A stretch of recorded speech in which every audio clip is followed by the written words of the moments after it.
I've listened to Believe by Cher for a couple months. And I listened to it once yesterday. Welcome to Spin It.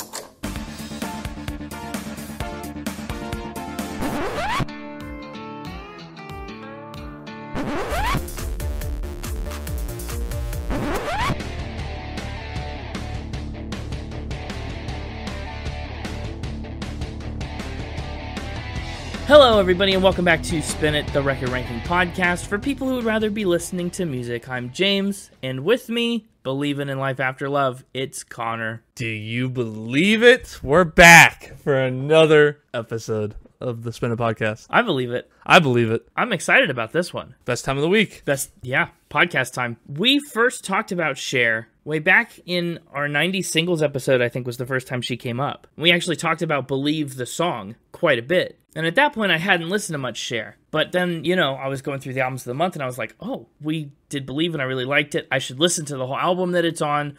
And I was like, we should do a whole episode on Cher. I think that'd be fun, something different, something unique. So this is a discovery for you due to the podcast. This was a podcast-related discovery. Maybe that makes it a Spin Cycle album? I don't know how that works. Kind of does. I think it kind of does. I'd call this Spin Cycle worthy. Yeah, I would too. But I think there's the problem with Cher, okay? Here's the problem I ran into when thinking about doing a Cher episode. Starting off the episode with problems about the artist. All right. Here's the problem with Cher.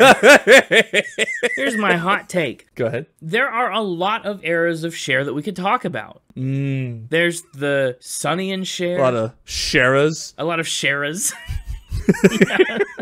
Yeah, we're in our Spin It Shera. We've gone out of the minivan era and into the Shera, where it's just one episode where we talk about Cher. But she was like the comeback queen, time and time and time and time again, right? Like, we're mostly hanging out in like her fourth major era with Believe, but like, we should definitely take a look into how she got to Believe, because there were TV shows, there were music careers that came and went. I mean, she's been a roller coaster to learn about. Really interesting artist to do a bunch of research into, actually. What do you know about Cher? Do you know I Got You, Babe? How far back into the Cherdom do you go? I mean, I know Sonny and Cher. Okay, that's important. And I know a lot of the big hits. Okay. I've seen 26% of Cher's filmography. Oh my gosh. That's a lot. That's a significant amount of Cher's filmography. I've seen no Cher filmography-wise. I mean, it's 5 movies. Okay. She's been in 19 according to Wikipedia, and I've seen 5 of them. That's still a lot. I don't know if I've seen 5 movies in this calendar year. And of course, I've seen the new Scooby-Doo movies television series with the episode The Secret of Shark Island, where she voices herself. Scooby-Doo with the cameos, it's too much. That's so funny. Yeah. I'm looking through she's been in a lot of TV. She was also, she voiced herself in the episode The Secret of Shark Island in 1972. Way back in the day. On the new Scooby-Doo movies television show. Old Scooby-Doo at this point. Old Scooby-Doo. But yeah, old Scooby-Doo. But it was what was right after Scooby-Doo, Where Are You? So they rebranded it the new Scooby-Doo. But anyway, she was then in 2021 on Scooby-Doo and Guess Who? Yeah. Where she played herself in the episode Cher, Scooby, and the Sargasso Sea. Whatever. Okay. Whatever that means. And the most recent thing I've ever seen of Cher. Oh, wait, nope. I was about to lie. Oh, save it for the Mixtaper. Well, I also saw she was a guest judge on Dancing with the Stars at one point. That's cool. She makes a lot of dance pop. But the most recent thing I know about Cher is that back in 2023, she was on the Carol Burnett 90 Years of Laughter and Love television special that I watched. Oh, well, that's pretty recent. And I don't know if I've even heard Cher's name since. Until today. Until today! Exciting. Wow. Oh, no, I guess. I haven't seen this commercial, but apparently in 2025, she was part of an Uber Eats commercial. Huh. Where she accidentally time travels? What are Uber Eats commercials? I don't know. What is this? Why is there an Uber Eats commercial starring Cher where she time travels? What? Well, weird. Speaking of not hearing her name until now, did you know that Cher is not really a nickname? Yeah. It's short for Cheryl. She lost her ill at some point. Wow. I know. She's illless. That's wild. Yeah. Cher Sarkeesian was born in California in 1946. Her father's heritage is Armenian. Her grandparents, what I learned is they actually survived the Armenian genocide in World War I. And her mother's heritage is Irish and German and Cherokee. And her parents divorced when little Cher was still a baby, and she spent time in an orphanage. Eventually, though, Cher was able to reunite with her mother and her stepfather, and they took really good care of her, even though it was kind of tough to make ends meet sometimes. Her mother moonlighted as an actress and a model while she was working as a waitress in Los Angeles. Kind of a classic story. Meanwhile, little baby Cheryl is discovering her love for music. She was honing her uniquely deep vocals in school musicals, even acting gigs. She was just really getting to it. Cher's got a really unique voice, and I'm sure she always has. But, like, it's really cool. I don't know what causes it to be so deep, so rich in its, like, middle and low range, but wow, it's so cool. Cher loved actresses like Audrey Hepburn and Katharine Hepburn and Bette Davis, but she always felt like she wasn't talented or pretty enough to make it in the world of entertainment. But essentially, what she decided was that she was just going to be famous. She was going to be famous for some reason. Whatever it was. She's like, I'm not talented or pretty or whatever, but I'm going to be a star. And that was just, a lot of that self-deprecating stuff was all in her head. Her classmates felt very differently. One person who knew her in school said, I'll never forget seeing Cher for the first time. She was so special, like a movie star right then and there. She said she was going to be a movie star, and we knew she would. So she took steps to do that, to be famous for being famous. That's great. So you're saying her like classmates knew she would go on to do something famous? That's what they claimed. Yeah. I mean, hindsight's 2020. Uber Eats knows that better than anybody. It's kind of the opposite of Lady Gaga. She was voted least likely to be famous by her classmates. That's true. I have heard about that. They're like opposite sides of that vote. Yeah, Cher was like, I'm not talented or pretty, but I'm gonna be famous. And her classmates were like, yes, you're gonna be famous. And Lady Gaga was like, I'm so talented and pretty. And they're like, no, you're not. Yeah, backwards. That's funny. She moved out when she was 16, and she started taking acting classes and dancing gigs, really just bumping elbows with the it crowd in Los Angeles. But in 1962, though, she bumped the most important elbow, the elbow of Sonny Bono, a musician who was working with the infamous producer Phil Spector. We've talked about Phil Spector before. Major player in this era of music. Interesting character. But Phil meets Cher, and he's like, oh my gosh, your voice. I love it. I need it in my music. So he puts her on background vocals in many a famous song, like You've Lost That Lovin' Feelin' and the Ronettes' Be My Baby, right? Songs that you know and have heard, which is cool. But all that talent earned her a shot at her own solo record. She made a single called Ringo, I Love You, which is really giving Ella Fitzgerald's Ringo Beat vibes to me. That's a bad song. Ringo Beat's a bad song. I can't speak to Ringo I Love You, but yeah. She put it out under a pseudonym, Bonnie Jo Mason. Very feminine name, right? Bonnie Jo. No mistaking it. I mean, Joe's typically a masculine name, but... Well, but it's Bonnie, and it's Joe J-O. Not J-O-E, you know? The E's what makes it manly. Yeah, apparently.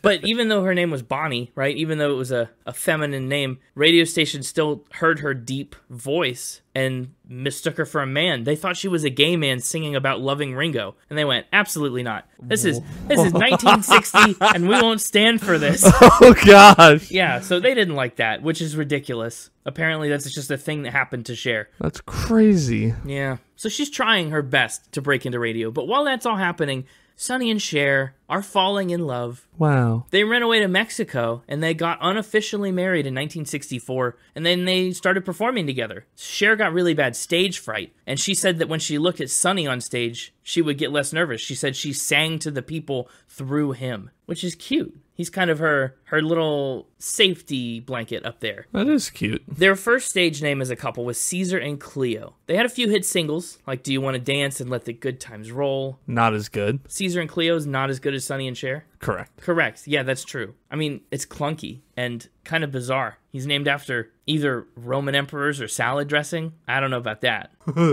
Cleo's not bad, though. Cleo's not a name you hear a lot. Still, it's just not as catchy. Maybe it was short for like Cleopatra, like Augustus, you know what I mean? Yeah, different Caesar than the one that got stabbed in the back. But I bet that's probably what they were going for. I mean, still not as catchy, but better. Better, historically inspired, and I love a good historically inspired anything. But they're doing okay, Caesar and Cleo. And then Sonny produced a Cher cover of Bob Dylan's All I Really Want to Do. And boy, that was off to the races. It exploded to number 15 on the US Hot 100 and number 9 in the UK.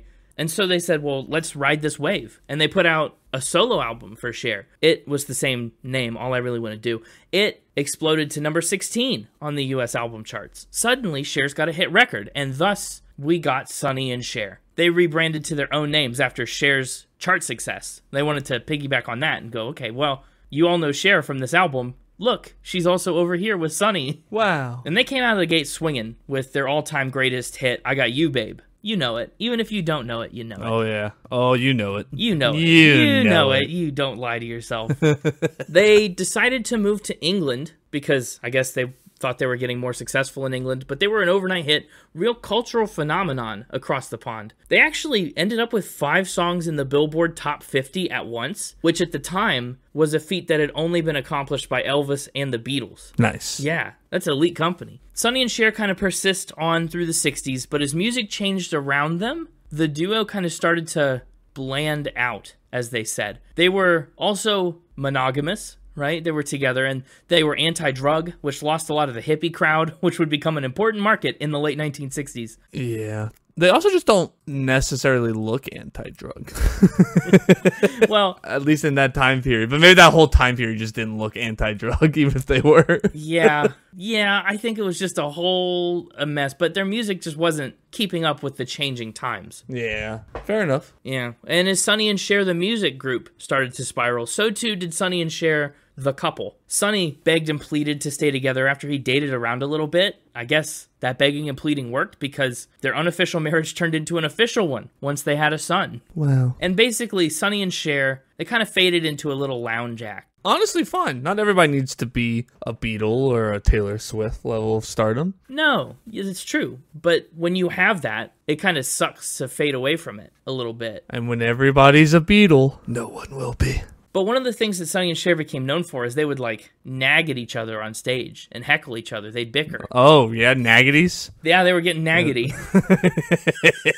So people started to come to see that element of their relationship. More than the music, their stage presence is what drew people in. Wow. And those personalities was enough to earn them a TV show. That was Joan Jett, the naggities. It was, episode 11, 12. I was sitting there like, who was the naggities? Yeah. The Sonny and Cher Comedy Hour debuted in 1971, and it would run for the next 3 years. But behind the scenes, Sonny and Cher divorced in that time. Oh, no. And they just lived together to keep up appearances and maintain their careers. Because nobody wanted to watch divorced Sonny and Cher on stage. They wanted to see the married couple. I don't know. I kind of would like to see that. I think it would be better. Yeah, honestly. Yeah. But that's because we're saying that in 2025 and not 1975. True. It was complicated and messy. It was a whole thing. And then, come to find out after this divorce, Cher suddenly discovers that she's an employee of a company that Sonny owns 95% of. Personally. Sonny personally owns 95% of Cher. What? And there were, contractual obligations in there. Cher was barred from seeking other work and other employment. She was, tied legally to Sonny. It's awful. Whoa. Sounds like this ended very poorly. Yeah. Why is Sonny and Cher still viewed as, one of the classic couple costumes? And, they're a classic pairing. Yeah. Peanut butter and jelly. Sonny and Cher. Yeah. People must not know how it ended. I didn't. Yeah, I know. Well, it's deep lore, I guess. Not good. It went from Sonny and Cher to Stormy and Cher. Stormy and selfish.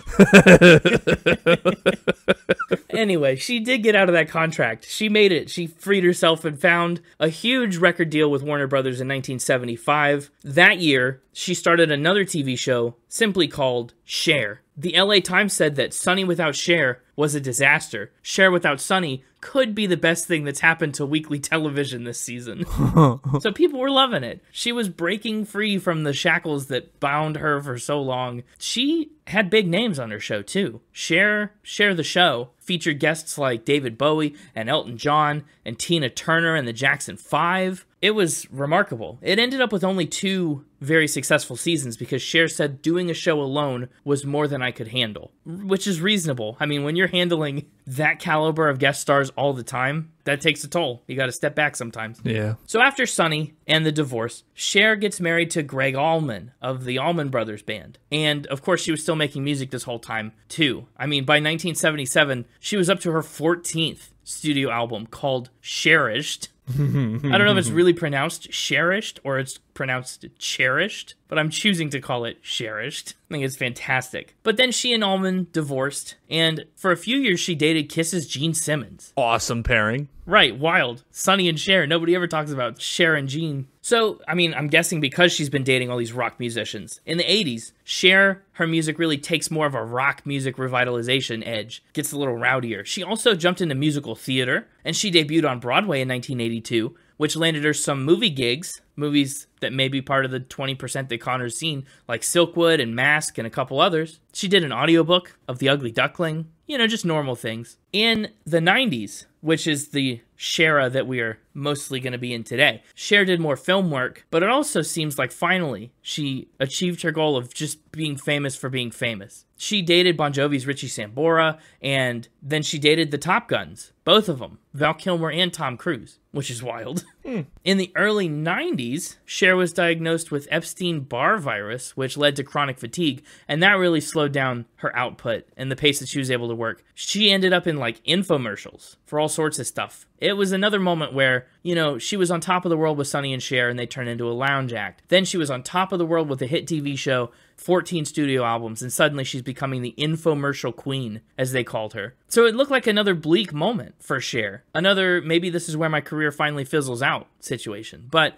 as Cher always does, she bounced right back into it by the end of the decade. 1998 was a very big year for Cher. First of all, it was the year that Sonny passed away, unexpectedly in a ski accident. So that took an emotional toll. But she also published a book of essays, and then she exploded back into the world of music with her 22nd studio album, and our subject for this episode, Believe. I don't know why, but for a second there, my brain interpreted that as like a 20-second long album, like in length. Like it's just so short, yeah. Yeah, not like the number 22. No, it's album number 22. And in fact, it is 44 minutes and 1 second long. But that's Believe. Her last record had flopped. She'd been on the decline. But she believed. She believed, and so she did. But her record label, her people noticed, hey, these DJs, they're doing dance remixes of some of your older songs, and those are kind of getting popular. So they said, hey, Cher, maybe let's try dance pop. And wouldn't you know, that was totally the right call. Something brand new for Cher. And honestly, pretty novel for 1998, too. Believe was that attempt, that foray into dance pop. It came out in late 1998. She dedicated the entire album to Sonny, which is really sweet. So you see it had a happy ending. Look at that. Yeah, happy ending. She did Top of the Pops, she did the Brit Awards, late night TV, music festivals, a lot of promotion, and wow, did it work. You Believe got some lukewarm scores at first from critics when it came out, but it was a steady climber. It debuted at number 139 on the Billboard 200, but within a few months, like, that's a long time, it clawed its way up to number 4 by May of 1999. It ended up being Cher's highest charting solo record at that time, and it was her second solo top 10 record. It stayed on the Billboard 200 for 76 weeks, and by the end of 1999, a little over a year into its life, it would be certified 4 times platinum in the US. And that's just in America. It was also an even bigger hit worldwide. It topped the charts in 7 countries, and it spent 8 whole weeks at number 1 on the European Top 100 Albums chart. It went gold or better in 39 countries around the world. Believe, the song, earned a Best Dance Recording Grammy, and Cher was nominated for Record of the Year. She actually lost to a song that we don't talk about, Smooth by Santana and Rob Thomas, but we don't talk about that. The whole album, Believe, was nominated for Best Pop Album, which she lost to Brand New Day by Sting. Bit of a habit of losing out, it seems. Do you think? I mean, don't get me wrong, wildly successful. It's just, I feel like there's been a lot of times when it's like, oh, they were up for this, or they were rumored to be part of this, and then it didn't work out, or it went to someone else, or, whatever. Cher seems like the queen of almost. Wow, that's a brutal title to give. But you're kind of right, I guess. Like, to keep coming back and coming back. I mean, again, it's funny to be like, yeah, I mean, all these different eras of like, oh, kind of popular, ooh, kind of fizzled out. Oh, popular, ooh, fizzled out. Again, I'm saying this about one of like music's biggest icons. I mean, Cher is a name everybody's heard of, even if they don't really know much about her. Yeah, that's true. It's just a bit of a wild roller coaster, and even the Mixtaper has a fun new spin it game about it. Oh, that's interesting. But I'll let him get into that. Yeah, well, we're coming up to him in a little bit. We've got to finish talking about Cheryl in her career.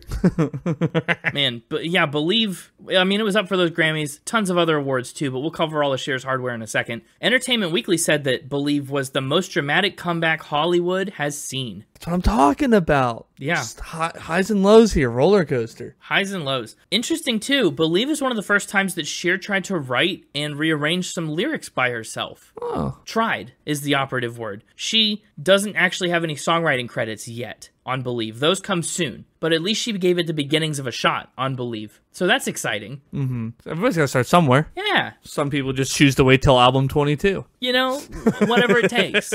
I mean, we talked about Reba waited till like her 8th album to put out a song that she wrote. Yeah. George Strait he still doesn't write for many of his albums ever. Some artists never have. Some artists don't ever. That's right. That's the way it goes. All that success once again put Cher back in the limelight. After Believe, she sang the anthem at the Super Bowl. She sold out every U.S. show on a big supporting tour. And then she started writing her own songs for her next record called Not Commercial. She tried a farewell tour in 2002, which actually ended up being the most successful tour by a female artist to that time. But of course, she came back 3 years later with a Vegas residency and some more film projects and some more singles and albums. Cher was not saying farewell that easily. She was in Mamma Mia 2. She put out a record of ABBA covers in 2018. She had a jukebox musical written about her that ran for a little while. She's done a lot of work with fashion and brands. She's done a Christmas album. Just kind of whatever suits her fancy. Whatever she wants to do, she will share it with the world. Pun very much intended. Cher is also part of a legendary album that we've half talked about. Yeah? Not like in an episode sense, but we've mentioned it,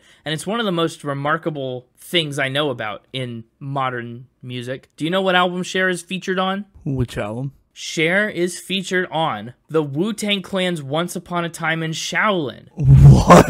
Yes. She's part of the Clan? She's part of the Clan. It's that album that's one of one. They never released it otherwise. Just that, like, one copy of the record exists. Whoa. Cher, under her pseudonym Bonnie Jo Mason, she is on the most expensive record ever sold. Awesome. It's so cool. And if we ever in the world get to hear Once Upon a Time in Shaolin, I'm so excited to hear what contributions Cher made to it.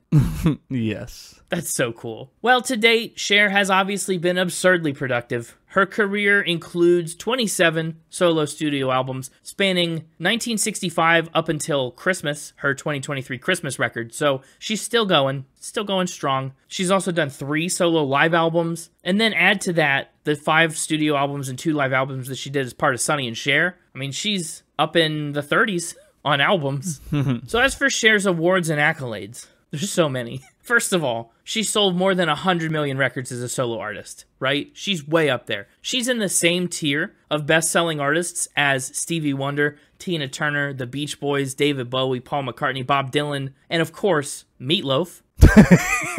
Yeah. Who is Meatloaf? Who's Meatloaf, huh? Who's Meatloaf? How is Meatloaf on this list? Why is Meatloaf always on the list? Meatloaf's always on the list. It doesn't matter what the list is, Meatloaf is somehow there. The best-selling artists of all time, Paul McCartney, The Beach Boys, Bob Dylan, Meatloaf. Yup. Cher is also one of only 5 artists and actors with both a U.S. #1 song and an Academy Award for acting. That list includes Sinatra and Barbara Streisand and Will Smith getting jiggy with it, which is, he's a weird one, because I don't associate Will Smith with music much at all, ever. You see, I do. But that one song was enough. And then Rascal Flatts' roommate, Jamie Foxx, if you can believe it, is the other artist that's had a #1 song and an Academy Award for acting. And Jamie Foxx, if I don't associate Will Smith with music, I associate Jamie Foxx with music even less. I had to look up if he ever made music. Yeah, that is true. And he did. He got his #1 song for being featured on a track with like Kanye or someone. Yeah. Cher is also the only solo artist to land a U.S. #1 single in 7 straight decades. 7. That's a statistic. It's a lot of decades. That's a lot of decades. That's more decades than you or I have been alive combined. True. And doubled, frankly. Cher has her handprints and footprints out front of the Chinese theater in Hollywood, and she's just got too many awards. She really has almost more awards than anyone I think we've ever talked about. 300 or more wins on 400 or more nominations. Really funny to call her the queen of almost. The queen of almost. The award-winningest artist we've maybe ever had. The queen of almost. She's got 1 Oscar, 3 Golden Globes, all that stuff for her film and TV work. That's really what it is. She's just been, like, you name it, Cher's probably in some way related to it, whether she was actually in it or almost in it or a part of it. Well, that's it. Yeah, think of how many awards she'd win if she wasn't almost winning so many of them. Right. She has got 1 Grammy on 7 nominations. I Got You, Babe is in the Grammy Hall of Fame. Cher holds, or held at one point, I didn't really check on how current they are, she held 2 Guinness World Records. The highest grossing tour by a female artist, which has surely been broken. That surely has been broken. That's got to be like T Swift by now, right? I do think the Eras Tour just broke that record. I don't know if she just stole it from Cher, but it is recently usurped from whoever had it previously. But she's also the oldest female to top the Billboard 200, which I think maybe still stands. But Cher has an Influence on Fashion Award from the Council of Fashion Designers of America, which is really unique. She's got a Walk of Fame star for Sonny and Cher, but she declined her own star, actually, which they offered her way back in 1983, even before Believe. I mean, before most of Cher's 80s work. She earned the Kennedy Center Honors in 2018, and in 2023, Cher criticized the Rock and Roll Hall of Fame for not inducting her or even like nominating her for the span of like 30 years of eligibility, right? Almost. Again, Cher almost got nominated for the Rock and Roll Hall of Fame, but she just didn't. They just didn't nominate her. Just didn't happen. And she said, I wouldn't be in it now if they gave me $1 million. She said they can just you-know-what themselves. Pretty strong words. But then, 2 months later, she was nominated, and she was inducted in October of 2024. So there you go. She is officially the first Rock and Roll Hall of Fame inductee to have also earned an Academy Award for acting. So that's wild. And at her induction ceremony, she performed Believe with the Queen, Dua Lipa. Nice. The Queen of Almost with the Queen. That's awesome. Yeah. So I'm looking at the list of highest grossing concert tours by women. Yes. It's a very confusing list. Yeah. Right now it looks like Cher's still in the top 20. Oh, absolutely. Wow. So, I mean, in terms of record holders, Cher's 4th from the top? As far as, like, record holding, but she's 20th, 19th from the top in terms of, actual gross. She's 4 people removed from the title. That's true. Yeah, only 3 people since Cher have been able to claim that they've got the highest grossing female tour. Yep. Pink having the second highest last year is wild to me because you know what I heard about that? Nothing. Not a peep. I didn't know that Pink was on tour.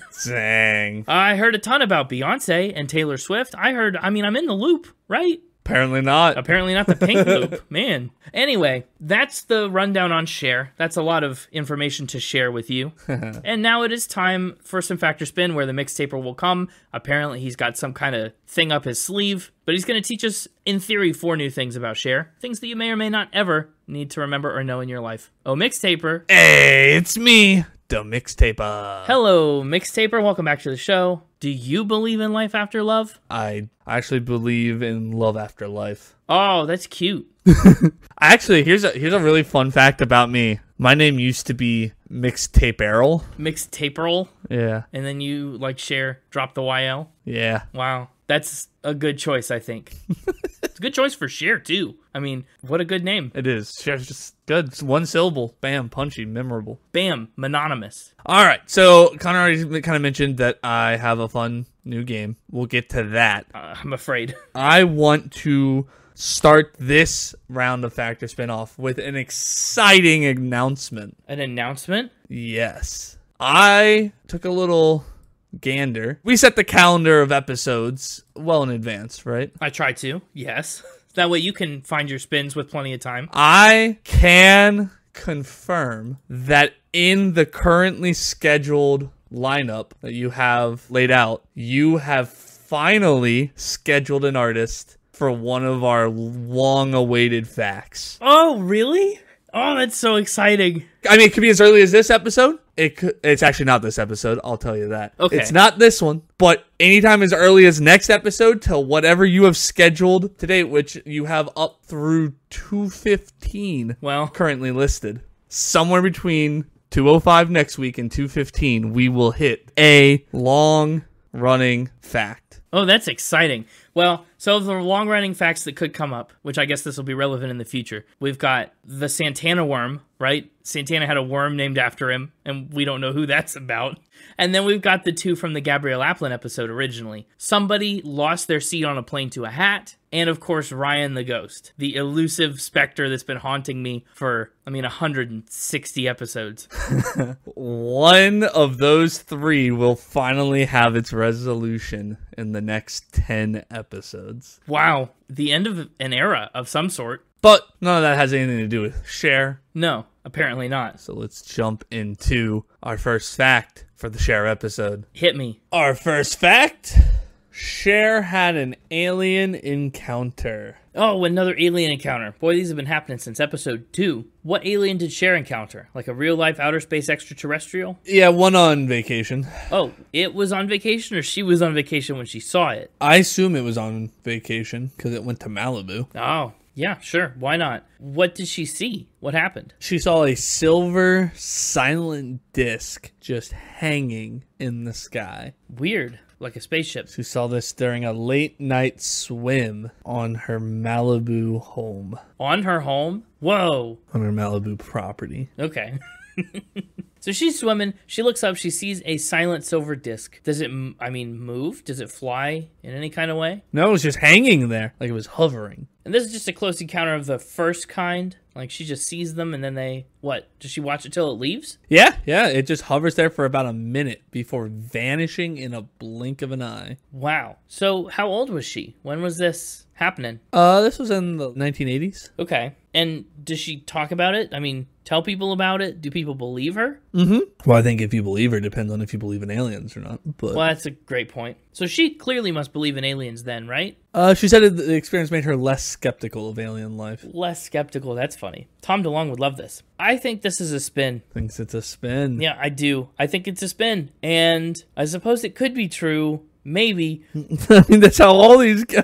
Well, I know, but it's so suspicious because the whole album is called Believe, and Cher's whole song is called Believe, and it's all about, believing, and the alien thing, like believe is a common motif. And the alien, the UFO or UAP community. You think I've tried to do something tied to that? Yeah. I don't think Cher saw a UAP. I think this is just a Believe thing. The album's called Believe, and you're like, oh, maybe she believes it. No, back then it was a UFO. What? This one was a UFO? Yeah, because it was in the 80s. They were still called UFOs. Oh, this is before the UAP. Yeah. The unidentified aerial phenomenon. Well, I believe you are wrong. This is a true fact. Wow. Cher really saw an alien. Well, I don't know if she truly saw an alien, but she thinks she did. Wow, yeah. You can listen to her openly discuss this on a 2002 appearance of The Graham Norton Show, apparently. Wow. Well, who knew? This belief thing is so suspicious. You can't blame me for being a little skeptical. I'm glad you were. Worked in my favor. Do you believe in life after Earth? I believe you shouldn't borrow someone's motorcycle without asking. Did Cher do that? And that leads me into, what a coincidence. That leads me right into my next fact. Oh, yeah. How relevant. While we're talking about motorcycles, Yeah. Whoever brought them up. While we're on the subject. Cher crashed a motorcycle that wasn't hers. Yikes. Whose was it? Greg Allman. Oh, her husband. Her husband of 9 days. Yeah. Yeah, at one point he was. Probably 9 days into their marriage. Apparently they divorced 9 days later, but then reunited later. Yeah. Yeah, they weren't together. It was an interesting time in the life of Cher. We've been through it. Connor and I talked through it. I feel like 9 days is, you just get it annulled at that point, right? You just go, never mind. I feel like that's early enough. Yeah, just Control Z. Yeah, Control Z. Whoops, undo. Didn't realize he snored like that or whatever it is. Yeah, the get out of jail free card. Didn't realize she would crash my motorcycle. Yeah, crash the motorcycle. Is it while they were married in that brief little stretch? I don't know if they were married or dating. It was sometime in the 70s. Okay. Which they married in 1975. Also sometime in the 70s. Mm-hmm. That checks out. So, is she the only one on the motorcycle? She's driving it. She's obviously got maybe permission to use it, or... No. No, she's doing it without permission. She borrowed his bike while he was asleep because she needed to clear her head. You could have cleared a lot more. Sounds like got lucky that your head is the only thing that was cleared. Could have cleared your life. So, she's probably not licensed to ride a motorcycle. Is she experienced with motorcycles in any way, shape, or form? Well, I think he was teaching her, based on a comment she made. Okay. I will infer that he was teaching her. Well, how does this crash happen? She going too fast and take a turn wrong? Is this a single vehicle? Yeah, she lost control on a road, slid into a shallow ditch, and walked away unharmed. She's unharmed. But what about the bike? Well, she left the bike where it fell. Literally walked away. Yeah, if she can't find love, she's got to run away. So what? She goes home and tells our almond brother, hey, wrecked your bike. And he goes, no, this is it. I'm divorcing you. Yeah, he was pretty upset. But, she told him, well, maybe you should have taught me how to downshift. Oh, yeah, that's important. But I don't think he's at fault for this. I wouldn't exactly blame him for her crashing his bike. She sure did. Wow, so she walked away completely unharmed. Yeah, I think this is maybe a fact. Cher seems like an adventurous type. They did manage to recover the bike, and it also just had a few scratches and a, dented mirror. Oh, wow, so not a very consequential crash at all. No. That's great. I think I'll lock in that this one's true. Going true. Might as well. You believe. I believe in Bike After Love. There's so many things you can just stick into that little framework. I believe the bike did crash. Yeah. Well, I believe you are correct. Oh. This is a true fact. 2 true facts. She sees aliens and wrecks bikes. And she also shoots shoes. Shoots shoes? Out of her shoe cannon. Cher has a shoe cannon. Cher shoots shoes from a shoe cannon? Yeah, say that 3 times fast. Cher shoots shoes? It's a bit of a tongue twister. What on earth is a shoe cannon for?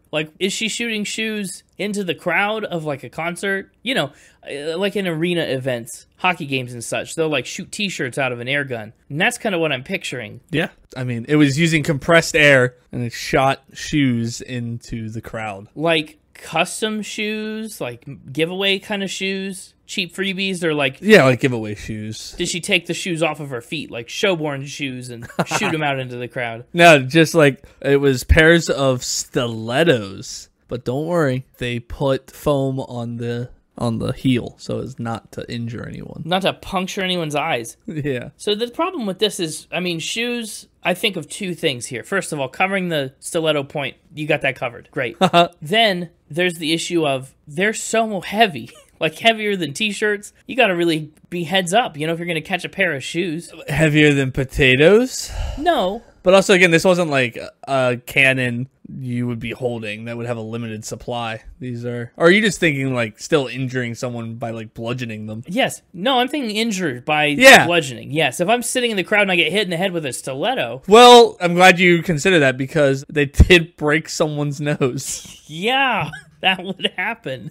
We'll come back to that in a minute because my last concern about the logistics of shooting shoes into a crowd is they obviously need to come in pairs. Yeah. Did they, package them together in some way to make sure that a pair flew out at the same time? Well, if they were tennis shoes, I would have said they probably tied the strings together, but I really don't know how they would ensure stilettos stayed together. Or maybe they didn't care. You gotta care. Was not provided that detail. It would suck if I broke my nose and only got 1 Cher shoe. Why did she do this? Who thought this was a good idea? Well, it was part of an entire wardrobe. Really, she has a wardrobe cannon, I guess. They would fire off different garments, including pairs of shoes, into the side. As to why? Why not? Why not?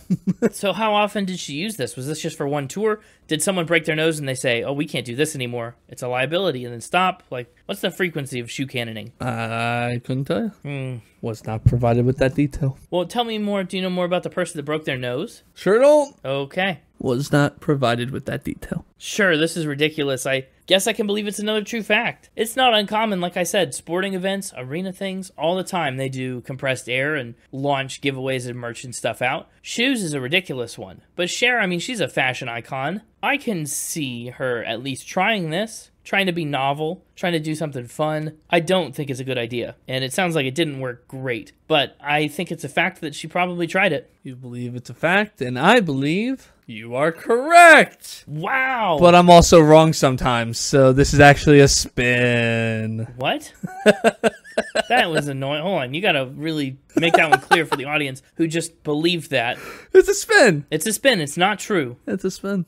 Listen, I always clarify fact or spin. So it's not true. Cher didn't have a shoe cannon. Cher did not have a shoe cannon. Well, she needed one. Would have been cool. Would have earned me a point. The fan provided this submission. Oh, man, another fan-submitted fact. That one got me. Which is why I kept saying I was not provided with that detail. Yeah. Man, That's clever. Now it's time to move into our brand new game that was promised. Oh, shoot. Shoot, because the shoe cannon. I forgot about the brand new game. It slipped my mind. With the reveal of the recurring fact coming up soon and the, just everything in the first 3 facts, I forgot we were in for a new game. I'm still working on a good title for this game. Okay. So, I'm open to ideas. And it's kind of Fast Fire Fact inspired. Ooh. But it's not rapid fire. Let's call it Cher Bingo. Cher Bingo. Yeah. I do like the idea of just calling it bingo, blank bingo, and whoever the audience is. No, it's just Cher Bingo, no matter what. Oh, it's always Cher Bingo, no matter what? I do like that. Yeah, sure. Why not? That way, if this ever comes up again, all right, it's time for another round of Cher Bingo about whoever. Yeah, totally. And it's not bingo, and it's not about Cher. I love it. Why not? Yeah, I love it. Why is it called Cher Bingo? Listen and find out. So, Cher has had quite the TV and film and commercial run. Yes, she has. Been in some interesting stuff. Infomercial queen. Mm-hmm. But there's also a ton of stuff she didn't get. Yeah, the queen of almost is what Connor called her. The queen of almost. Some really famous roles in famous movies that Cher almost was a part of, but for one reason or another ended up not being a part of it. Wow. And so I have a list of those. I should have known. Oh, because at the beginning of the episode, Connor talked about how he had seen like 20% of Cher's filmography or whatever. He had the number very ready to go. That should have clued me in. I have a list of roles and projects that Cher was rumored to be a part of in one way or another. All of these are things she was not in. Oh. But are they ones she almost was in? That's your job. Is to determine, is this something Cher was almost a part of? Almost. Wow. Or not. And how almost do we have to get? Like, at any point in the process? I'll tell you her involvement in it. Okay. Actually, maybe I won't. Maybe I'll just list the role, you give the answer, then I'll tell you the involvement if it's true. Maybe that's the way we do this. Oh, gosh. And all of these would be like starring in or, directing, if she has any directing stuff, Yeah, high-profile stuff. Yeah, it's not going to be like... She was almost a background character in the sequel to whatever movie. Yeah, I don't think that'd be very fair. Yep. So here we go, kicking things off. Cher Bingo is underway. Morticia Addams in the Addams Family. Ah, what a good first one to kick it off. She seems perfect for that role, doesn't she? Mm-hmm. We talking an Addams Family movie or TV series? Movie, the 1991 movie. Okay. Yes, I think this is true. Indeed, this is true. She was strongly considered by the producers, but ultimately passed over for Angelica Houston. T-1000 in Terminator 2 Judgment Day. Wow, I haven't seen any of the Terminator movies, so I can't tell you anything about T-1000. When did Terminator 2 come out? Terminator 2 was in 1991. And T-1000 is probably one of the more iconic Terminators that you see. It's Robert Patrick. Okay. You know who he is. Not at all. He's the dad in Peacemaker. I could maybe remember that if I watched an episode. I don't know. He's been in a lot of things. Was Cher almost the villain of Terminator 2? Whoa, that's the villain role? That's the villain, yeah. That's the villain role. Wow, okay. I think this one's a spin. I don't think she was almost in Terminator. This is a true fact. She was considered in early casting pools to have a non-traditional take on the villain, but she declined the opportunity. Ooh, she terminated herself. Yeah. Janine Melnitz from Ghostbusters, aka the secretary of the Ghostbusters. I have seen Ghostbusters one time. The secretary woman. I think that's a spin also. That'd be the first spin that you've told. That is the first spin. No documented link to the Ghostbusters. The White Witch, The Chronicles of Narnia. Whoa, that's a cool one. A role that ultimately went to Tilda Swinton. The Turkish Delight. I have seen The Chronicles of Narnia more than once, and I've read the book more than once. This is the first one that I think I'm rightfully familiar with. Yes, I think this one's a fact. This is a spin. Darn, so close. Grandmother Willow from Pocahontas. A role that ultimately went to Pat Carroll. Pocahontas is such an interesting movie. It is an interesting movie. It's just so wild. Yeah, Grandmother Willow, she goes to the tree and then she says, "Tree, I want to talk to this cute boy." And the tree goes, "Okay, now you both speak the same language." Right? Am I misremembering that, or is that how that goes? That's pretty much it. Yeah, you can understand one another because of love. Ooh la la. No. Well, we did talk about how Cher's got a little bit of Cherokee heritage. Well, how are you going to go here? Yeah, okay, I'll go fact. Going fact. This is a true fact. She auditioned for the role, but did not get it. Oh, didn't get it. That's not very Mother Willow of you. Grandmother Willow? Whatever she is. It's not very that of you. Bonnie in the Bonnie and Clyde 1967 movie. Whoa. A role that eventually went to Faye Dunaway. I don't see Cher as a Bonnie type, as an outlaw, really. I didn't see her as a Terminator villain, but I don't see her as a rootin' tootin' shootin' outlaw. I think this one's a spin. This is a true fact. Boy, oh boy. Jessica Lange eventually got this role, but Cher potentially was going to be part of the King Kong 1976 movie. Whoa. You know, the main lady from King Kong. Yeah, the one he takes up on the building with the airplanes. Mm-hmm. I've never seen much of King Kong, but everyone knows that. That was almost Cher. Maybe. That's what you must decide. I decide that's true. That is a true fact. She almost did it, but she was pregnant at the time and therefore couldn't. Whoops. Yeah, I can't have that. Too stressful. Not advisable to be squeezed and carried up a building by a giant ape when you're pregnant. Esther from A Star is Born, the 1976 version.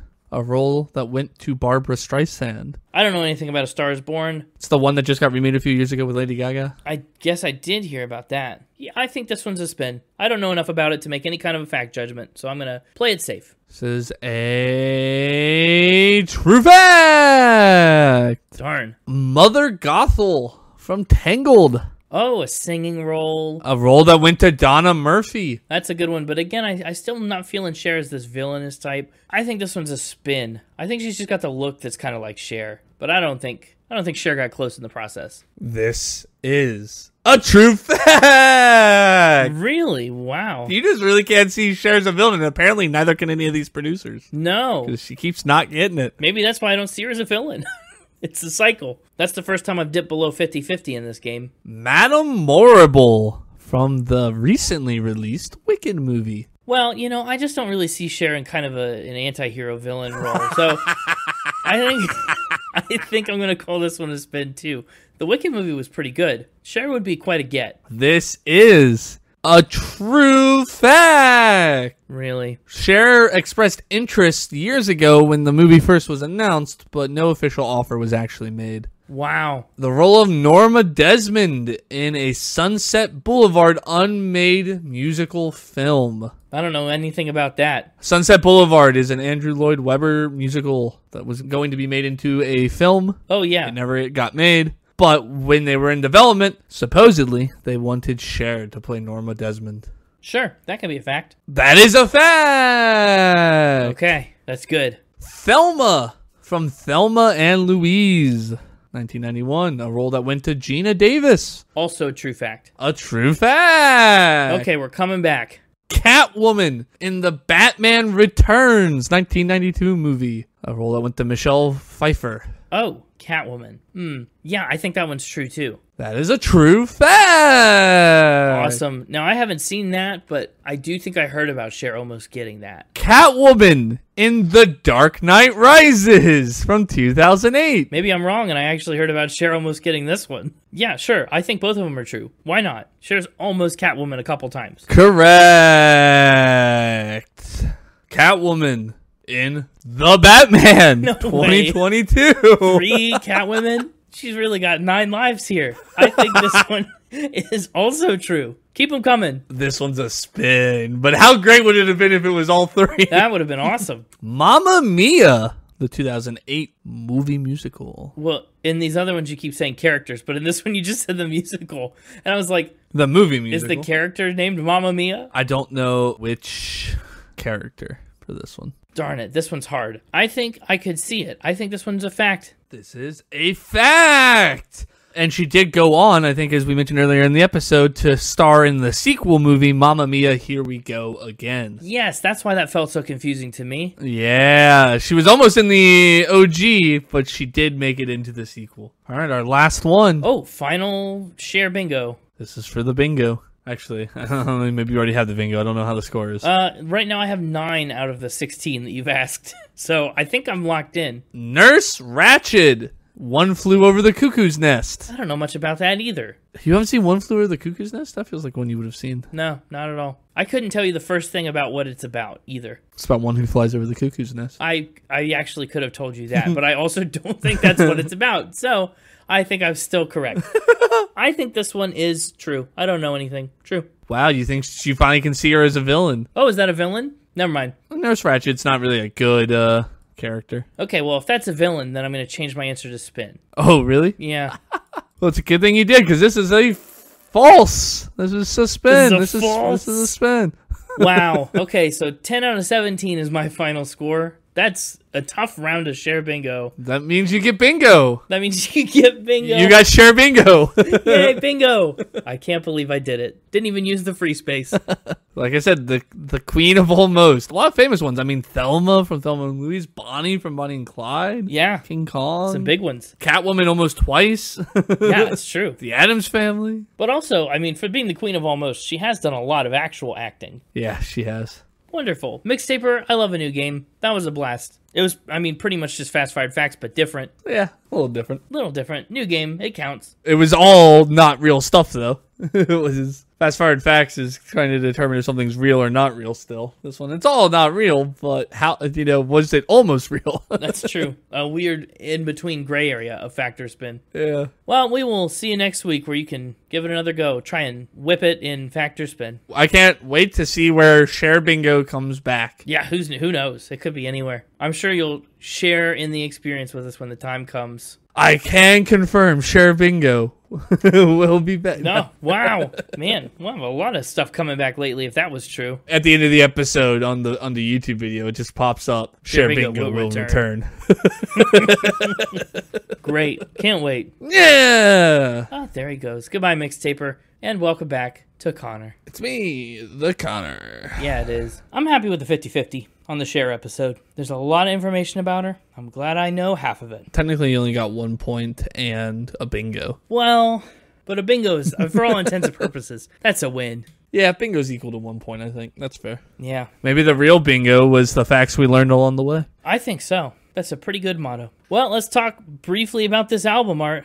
It's a picture of Cher. It's Cher. No thoughts. It's fine. I think they could have done something a little more ambitious with it. For the sound of this album, the big dance poppy kind of sound, album cover doesn't really give that away. Yeah, but you gotta remember 1998, right? I feel like that was still during the era of just slap your face on an album cover. Hardly. No. I mean, it's still a thing people do now. But 1998's not that long ago.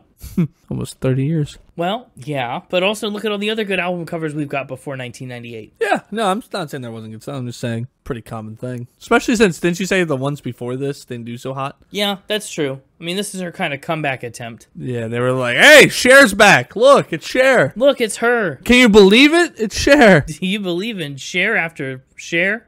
Do you believe in Cher after Cher? Because she keeps doing album. I mean, if you look at it, yeah, It's a Man's World in 95 has her face on it, but she's holding a snake. Love Hurts is just her face. Heart of Stone is just her. Cher, her self-titled album is just her. I Paralyze is just her. Prisoner, she's doing something fun. Take Me Home is her, but very costumed. Dark Lady, she looks like Morticia Addams. I think I would want to hide myself on an album if I had an album. Oh, like make people find you? Like I'd want to be on it, but I'd want it to be like an Easter egg. That'd be pretty awesome. Dude, a Where's Waldo album art where you gotta find me? Where's Connor?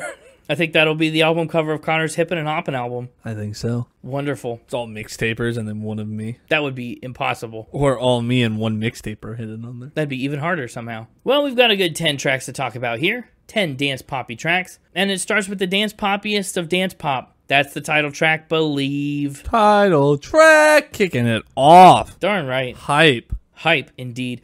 Now, we gave Believe a pretty thorough treatment on our 90s themed singles episode back on episode 90. But in case you missed that, here's the skinny with Believe. Here's what's up. It was nominated for Record of the Year and Best Dance Recording Grammys. The latter, Best Dance Recording, would be Cher's one and only Grammy win. Believe topped the charts in 23 countries, and it sold 11 million copies, making it one of the best-selling singles ever. And Billboard called Believe the best darn thing that Cher has recorded in years. Some songs are so natural, so comfortably sung, that you wonder that somebody didn't think them up decades before. With this, Believe, you'll be whirling around the floor, tapping hard on the accelerator to believe. A simple ode to those feelings that we all search out and cling to. Cher is just a prize here. Even her hardy detractors will be fighting the beat on this one. And that's true. You can't fight the beat. Allegedly, it took them 9 whole years to make the song. A lot of thought went into it. I mean, we talked a little bit, too, on our singles episode about how the chorus was all set and ready to go. They loved the chorus, but the verse was no good. And so the Warner record exec, Rob Dickens, he basically said, hey, start over with the rest of the song. Keep the chorus, change the entire everything else. And so they wrote the song again from scratch and kept redoing it and redoing it for, over a span of 9 years until they had the whole song ready to go. Apparently, this is the song credited as being the first major hit to use autotune. Yes. Like, specifically autotune. Well, it's a funny story because it is obviously very prominent. And it's not the first song to use autotune, right? Pitch correction and stuff had been around. But it's the first major hit to use autotune. Well, kind of. There were major hits that used pitch correction and stuff, but they tried to be subtle about it. They tried to hide it. Yeah. But with Cher, she said, I'm just going to do it. I'm going to throw it all out there. Let's go all in. Let's hit it. So she used it like a creative decision. The label actually wanted it removed. They said, we don't like this. And Cher was like, no, I want it. I'm doing it. Too bad. Yeah, and it kicked off this whole wave of autotune singers that still impacts music today. People called that the Cher effect when autotune started cropping up everywhere. It's cool. And actually they denied for a while that it was autotune. They didn't want people to know that autotune existed. So they said they had a vocoder that did it. Some other effect that they used on her voice, not autotune. Are we trying to hide the fact that autotune existed? I know. Cher said the sound for Believe started with an argument that Mark Taylor and I had. The verse was not good, and he kept saying, Cher, you've got to sing it better. You've got to sing it better. And finally I said, dude, if you want it better, get somebody else. And I walked out. And then the next morning, I'd seen this guy, this beautiful guy, on a morning show singing into a vocoder. I called Mark. Can we do it in a vocoder? He said, I just got this thing called a pitch machine, and I'm playing around with it. And she said, I went in later to listen, and we both just jumped out of our chairs and high-fived. I said, you don't even know it's me. He said, well, that's what I was afraid of. I said, no, it's perfect. I love this. I think you know it's Cher. I think it's still indistinguishable as Cher. I think it's clear that it's Cher, yeah. She stands alone. But what a song. I love just the synthy sound of it. And we talked, too, about how she changed some of the lyrics, too, on her own, because she wanted the song to not feel like wishy-washy and like the protagonist was backing down, especially that second verse where she talks about, what am I supposed to do, sit around and wait for you? No, I can't do that. I'm moving on. Do you believe in life after love? It kind of takes on this hopeful tone after she says, yeah, I believe in life after love. Do you believe? Or are you going to sit there and let it consume you? Let this love take your life. What a great song. So good. Now for me, this was the Cher song that I was pretty familiar with. When I picked this album, I wasn't sure what to expect for the rest of the album. I just knew what Believe was really well. And so I was very pleased to discover that the entire Believe album is basically just Believe in different fonts, like a lot of it. That became abundantly clear, later on, but especially moving into track 2, The Power. It's a little bit like Believe with kind of almost a Latin flair on it. Oh, Latin Believe. Yeah, Creo. It's a little guitar-driven. There's some bongos and congas in there. The percussion on The Power is really nice. And it's got a really captivating melody, right? The autotune's not nearly as strong or even there, but I really like the format of The Power, where we kind of get group vocals on the chorus singing The Power. What did you think? Did you know The Power before? No, I didn't. And I kind of like that this song also kind of hits on the idea of believing. The whole album's called Believe. Yeah. I kind of like that. Yeah, I believe. The power sets us free. I also really like the use of kind of slant rhymes in this song. Rhymes thrown and gone and strong. The way she says all 3 of those words, they kind of rhyme together. Yeah, she's just got a really powerful vocal. The way that she shapes her vowels is... Yeah, she pronounces it thrown, gone, and drone to try to get it to rhyme, but it doesn't sound as weird as I just said it. No, little does. I am unique in that way. I have the power to make anything sound weird. Yeah, no doubt. And that power grows. I really like the pre-chorus on The Power. Every good boy needs it, every bad girl breeds it. No matter how I feel when it's real, you know it's real. It's got a really nice build into the chorus. Stronger than any man has ever made. It's a really cool kind of vibey song. I like that changes too. You know, you quoted the every good boy needs it, every bad girl breeds it. But like earlier in the song, she says every bad day needs it, every good day breeds it. Yeah. Talks about days rather than people. Well, yeah. Days turn into people. Yeah, that's what they claim. Yeah, the power is it's a much more chill song. And then I like that we bounce way back up into the dance pop atmosphere with Runaway. The autotune comes back here. The tempo kicks back up. The synths come back in. The guitar vanishes. I love the chorus. The way that she just kind of builds into this Runaway, the way she sustains that note, leans into that vocal. This is really good. I've heard Runaway too. I like how abrupt the chorus kind of is. That first verse is really soft, and then all of a sudden we're like, whoa, techno beat into the chorus. There's this pulse that just suddenly starts. I also really like the control that she shows on If I Can't Find Love, I Gotta Run Away. She kind of launches her voice up high, but she manages it really well. It never gets away from her. I just really like the funky disco kind of pop on this one. Yeah. Some of those background instrumentals. They just, at the time, they were probably somewhat new and exciting and like hip, and people were like, wow, this is amazing. To me, it's just like there's something so retro about it. Yeah. Well, I do think, and I think this about Believe too, it kind of exists in between times. Made in the late 90s, but it sounds like it's from the mid 70s in the disco vein. Yeah. And it's cool. I think that blend really kind of makes it age well. She's just got such a deep voice. It's so cool. Cher's got one of the most intriguing singing voices that we've talked about in 204 episodes. What to say? There's good delay on this too. When she sings Runaway, you can hear it echo. Yes. I just like the style of dance pop too. The breakdowns feel really interesting. There's no big instrument solos, right? But there's big instrumental breaks that kind of float you through a period to the next verse or chorus or whatever it needs to be. I think that's really cool. One of those happens around 240 in Runaway. Run away, run away, spin away. Spin away. Yeah. You know, when I talk about the whole album being kind of like Believe in a different font, one of the places I see that the strongest is All or Nothing. To click play on track 4. I mean, it sounds almost exactly like it's Believe in a different part of the cinematic universe, right? We follow like a side character. Let's say, I was going to ask you which font you thought this was. All or Nothing is an Arial. An Arial. Yeah. Okay. Arial Black or just Arial? No, just the normal one. Believe is at Times New Roman. Oh, okay. Yeah. I can't wait till we hit the Wingdings. Maybe that's Dov'è l'amore.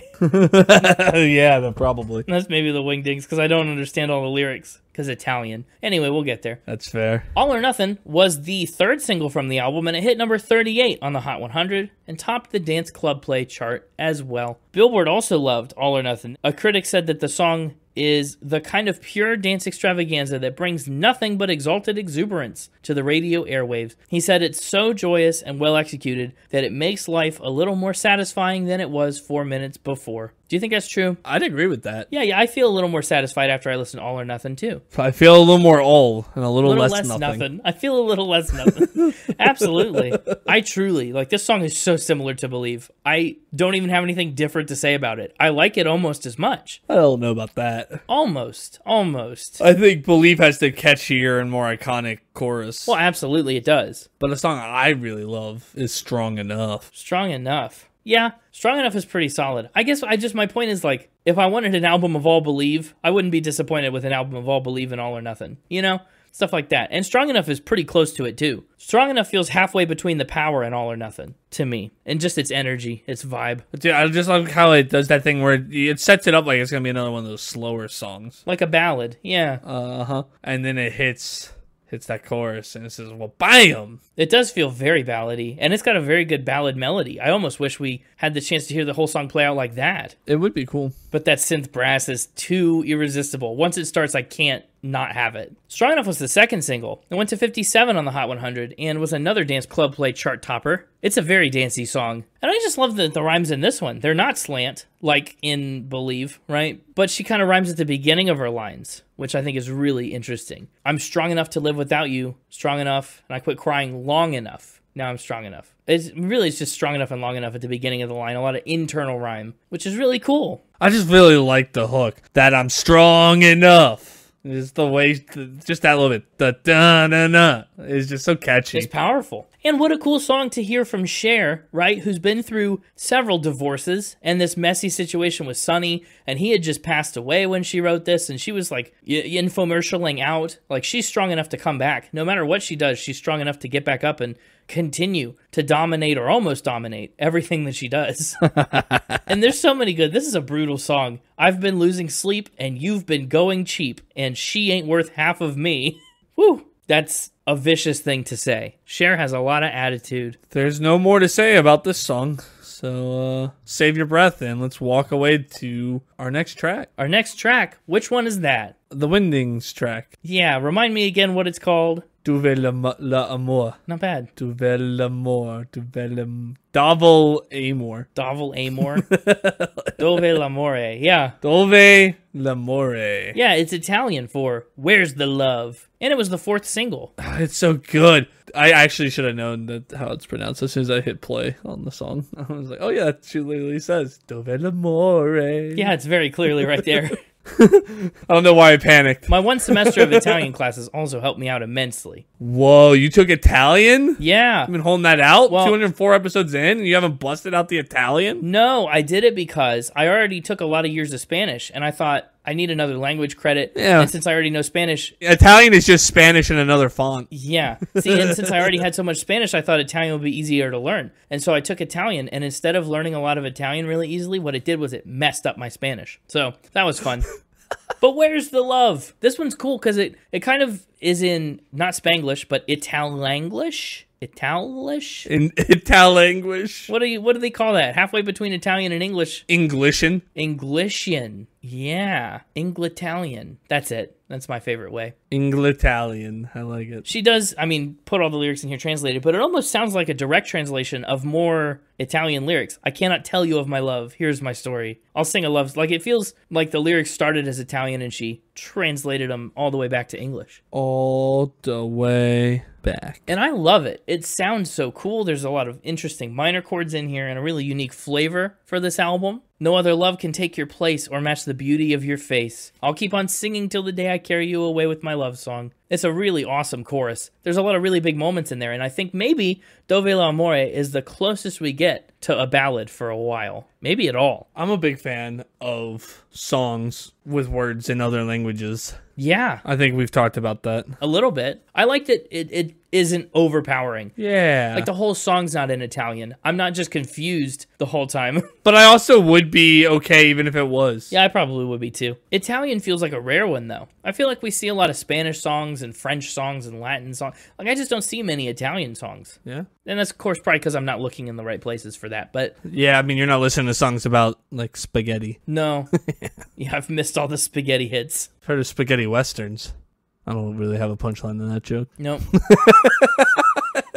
Dov'è l'amore? I think another thing that I like about this album is that all these songs are a good length. None of them is really short, but none of them is overly long. They're all, like, very digestible. Yeah. But very substantive. They don't drag on, but they are what they need to be. She gives them the space that they need. I like that. Take It Back My Heart is up next, and it contains one of the most, I think, ridiculous lyrics on this album. Like, it shouldn't work, but it really does. And that's right in the chorus. I'm taking back my heart, repossessed in my affection. How's that hit you? There's 2 very big words in one tiny little line. I want affection to somehow be shortened as well. How? I don't know. There's literally no way. I don't know.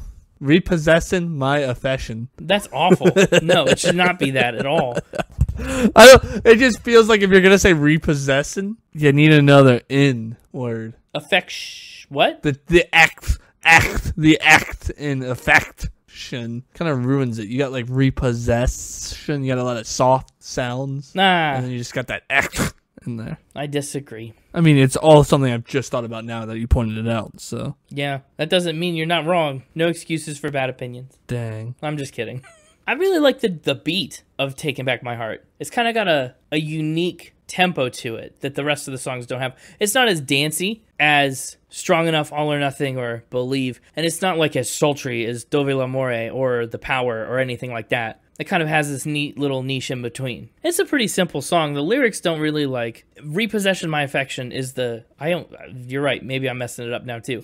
Repossessing my affection is really the key line in the whole song. The rest, it's all, baby, it don't belong to you. I've got one word to say, and that word is goodbye. Like, okay, yeah, that's fine. I think it's just a great song. It's a pretty good song. You know, kind of the sleeper hit on this album for me, though? Yeah? Taxi, Taxi. Oh, moving on. We're moving on. Yeah. I mean, the song's called Taxi, Taxi. I don't know what kind of expectations I had, but they were not high. And boy, did Taxi, Taxi kind of surprise me. I think that hook, Taxi, Taxi, that's so much fun. The horn-sounding dissonant instrumental at the beginning is really clever. It's cool. I don't know too much about the rest of the lyrics. You know, drive me through a red light. These streets are never-ending. Take me to your meditation. Show me love's sweet revelation. I don't know about all that, but Taxi Taxi is a fun song, and lyrics aside, I really enjoy it. It is a really fun song. I like how the beginning of the song kind of sounds like horn beeps. Exactly. And that kind of theme carries throughout. You know, they bring it back in the bridge a lot. If this is how horns actually beeped, it'd be way less terrifying. Way less terrifying, but imagine driving and it'd be way more annoying. Everyone going bump, bump, bump, bump. Dude, you know, just imagine going down the road and hearing bump, bump, bump, bump, bump, bump, bump, bump, bump, bump, bump, bump, bump. Be like life is a video game. That feels like music I should play while I'm like driving down the road of like a Sprite game. Yeah, like an arcade game. Like a little Sprite card, like an arcade game. I'm like riding down the street in a car on a little arcade game, hearing bump, bump, bump, bump, bump, bump, bump, bump, bump. Totally. Big time agree. I think that's why I like it so much. It's just the way it sounds. It has that association for me. I just think it's fun. I don't like the end of it, though, where all the instruments kind of stop. This one's a little long, too. Like, you're talking about how they all don't feel too long. This one's getting close. It cuts it close at 5 minutes and 4 seconds, which is, I will concede, totally unnecessary. It's the second longest song on the album. So, Taxi Taxi you could trim some of the fat on that. I'm not above admitting that. Dude, they're just trying to get more money. They're trying to keep the meter running. Yeah, like a taxi. Oh, that's good. Keep the meter running. Man, totally. When was the last time you saw a taxi? I mean, they drive around my city sometimes. Oh, that's true. You do live in a big city. There aren't many of them, and they're not like yellow cabs. They're minivan-looking things, and they are all 10 years old and beat to heck because they drive absolutely wildly. But anyway, that's Taxi Taxi. How do you feel about Love is the Groove? Yeah, well, I have a complaint about Love is the Groove. In which we move? What's your complaint? Just off the bat, I got hit by a couple ridiculous things. In the East and in the West, every bird will seek its nest. Was like, what? Yeah. Excuse me? And then they hit it with everyone will seek his home. His home. She pronounces home home. Well, yeah. Like, you don't really hear the H. So that's what she says, everyone will seek his home. She doesn't really pronounce that H at all, does she? And I don't think that wouldn't have been as jarring if I wasn't already reeling from the every bird will seek its nest. Well, that's what they do. Birds want to find their home. They migrate. It just says in the East and in the West, every bird will seek its nest. I was like, that's not how I expected this song to start. No. And then she hit me with an ohm. And I was like, whoa! But then the xylophone comes in, the little marimba sound. And then the xylophone kicks in. And now I'm just, listen, I'm on tilt, all right? On tilt. That's what the kids say? I don't know what the kids say, but I don't know if it's that. Kids, if you're listening, is that a thing? Don't say that. Don't say on tilt. I love the xylophone, the marimba, whatever instrument technically that is. But saying then the marimba thing comes in too, and or like it like kicks up a notch at like the 50-second mark. Yeah. Yeah, I'm all in for this song. The beginning kind of messed with my head. Totally. Very understandable. It took me a minute to find the groove in which I move with this song. Love is the groove in which we move. Man. Yeah. It sounds so good. It sounds so fun. What a good, like, come together. So then this is the we're all in this together of this album. It's such a cheesy line. Love is the groove in which we move. So sappy. So cheesy. And so disco. The line and the sentiment itself feels very 70s. Yeah. Feels very dated, even for an album that came out 30 years ago. Yeah. But to be fair, this song is the album's cover. It's the one and only cover on the record. Oh. The original came out in early 1992 by Betsy Cook. So it's a little closer to a time when saying Love is the Groove would have been a little more relevant coming out of the 80s instead of into the turn of the millennium. But Betsy Cook, it was one of her debut singles, and it landed on the UK album charts. Cher's cover here has a few different lyrics and a much more techno-y production style, obviously. And I think it's great. if, again, a little cheesy. And repetitive, too. We really get in the groove here.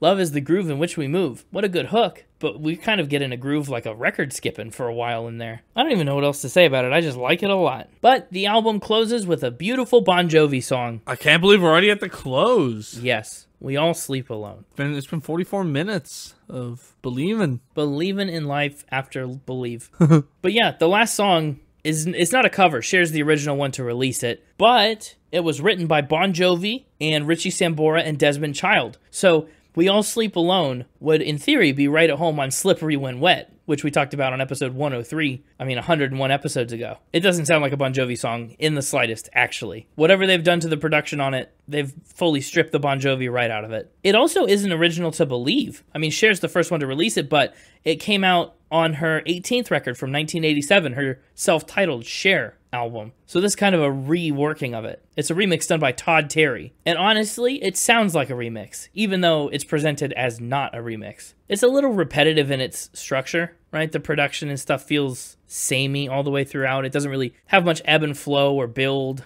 to it, but it's not bad. It does just feel underwhelming compared to everything else on this album. We All Sleep Alone might be my least favorite record here. If you listen to the 1987 version, it sounds a lot more Bon Jovi, and honestly, I like it a lot better. So that's my take on that. Interesting. I think We All Sleep Alone is kind of a weak way to close Believe. Actually, I think it's the worst one on the album. Well, I haven't heard the other version, so I don't know if I like it better. Well, I just popped in and listened to it real quick, and it's virtually no contest for me. Oh, okay. Yeah, it's not the greatest way to end the album. No, it's the longest song, and it doesn't have any really dynamic movement, and it's so slow. Yeah, I think Love is the Groove was the better closer. I think so, too. Yeah, I would have just cut We All Sleep Alone entirely. I don't really want it here. Yeah, fair enough. A 9-song album is maybe cutting it a little close, but you're still over 35, 38 minutes. You want to sleep alone. You don't want We All Sleep Alone to be there. You want to sleep alone. Yeah.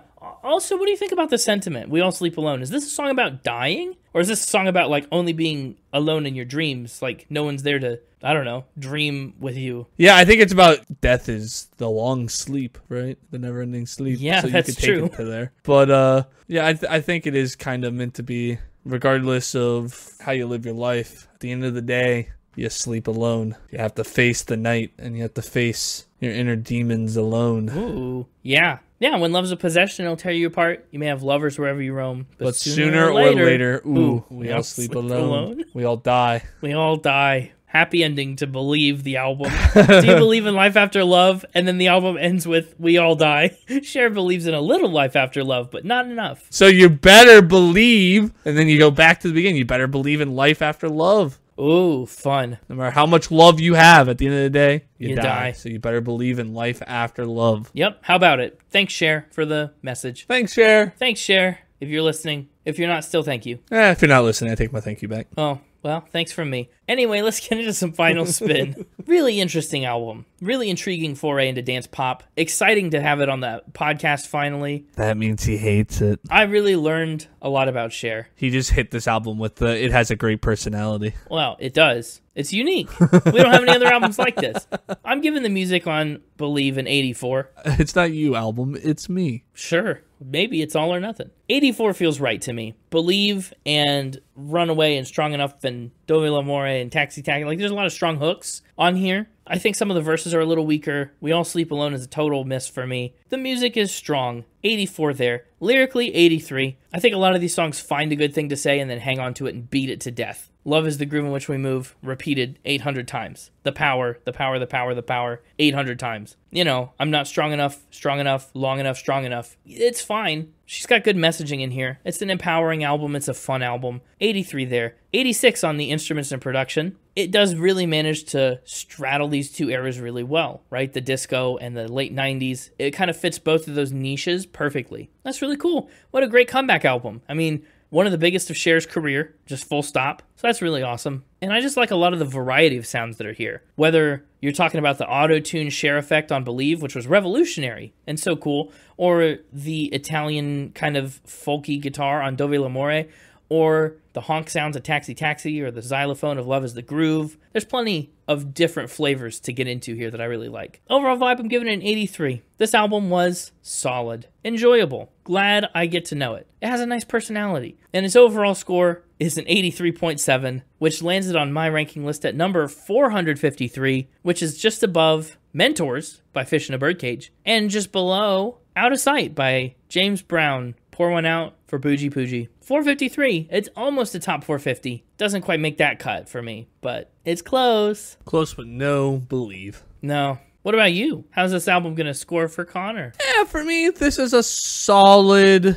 This album's a solid 8 out of 10. Oh, wow. For me. Not beating around the bush. Thank you for sharing your score so readily. I think I'll give this one 8 bingos out of 10. Oh, 8 Cher Bingos. It's a strong start to an album and a lot of like some iconic songs, Believe, Strong Enough, you know, there's some good stuff on here. Yeah. But the album as a whole just feels a little dated. It feels like Believe the album. And that's not even a bad thing necessarily. I like that it knows what time period it's from. Yeah. It's just, it makes it hard to always be in the mood for it. So I think an 8 is where it belongs. That's true. 8 bingos. 8 bingos are going to go right, I'm going to put it right above Currents by Tame Impala. Wow. 8 bingos, slightly higher than 8 enrichment activities. Of course. That's a pretty strong 8. Yeah, pretty strong album. What about your top 3s and playlist picks? I think I'm done with those.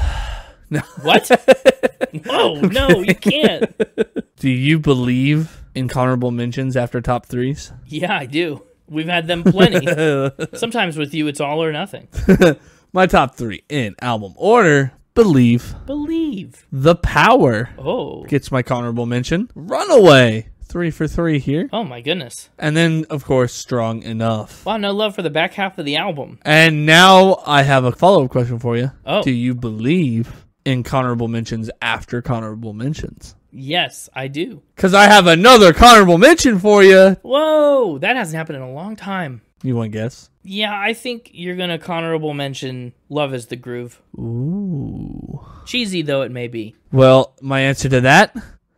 Dov'è l'amore? Where's the love for Love is the Groove? I know, it's a decent song. Not as decent as Italian.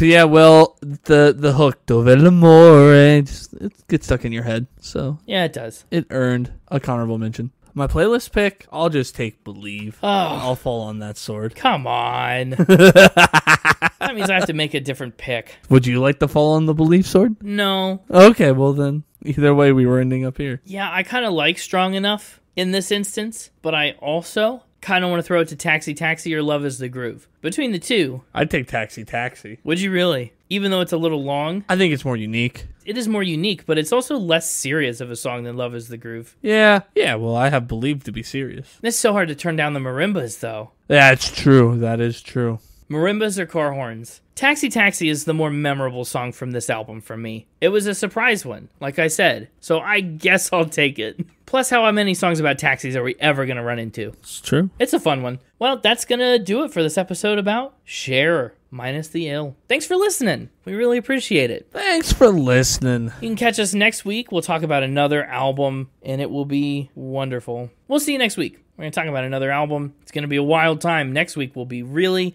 interesting, to say the least. Can't wait to hear Connor's scores and reviews of that one. We will see you then, and if you want to keep up with us, you can find us on Instagram at SpinItPodOfficial, on X at SpinItPod, and of course, you can visit our website, www.spinitpod.com. Be sure to share the podcast Oh, that was solid. this week. So good. Share the podcast with someone who, in your life, is the king or queen of almost. Dang. They'll really appreciate that, I'm sure. See you in 7 days. And remember, love is the groove in which we move. Keep spinning. Okay, here's a fun idea for the outro banter. Do you want to do your best impression of the chorus of Believe? And I'll put auto-tune all the way on it and make it sound like Cher? I hate it. It'll be fun. I hate that so much. They'll love it. That's awful. Oh, That is awful. it'd be pretty cool. That's awful. Do you believe in life after love? Yeah. I can feel something inside me say, I really don't think you're strong enough. No. Do you believe in life after love? Woo! I can feel something inside me say, I really don't think you're strong enough, no. Now just wait till he listens to the episode and I didn't put any auto-tune on it. Oh. Don't you dare. Cher Bingo will return.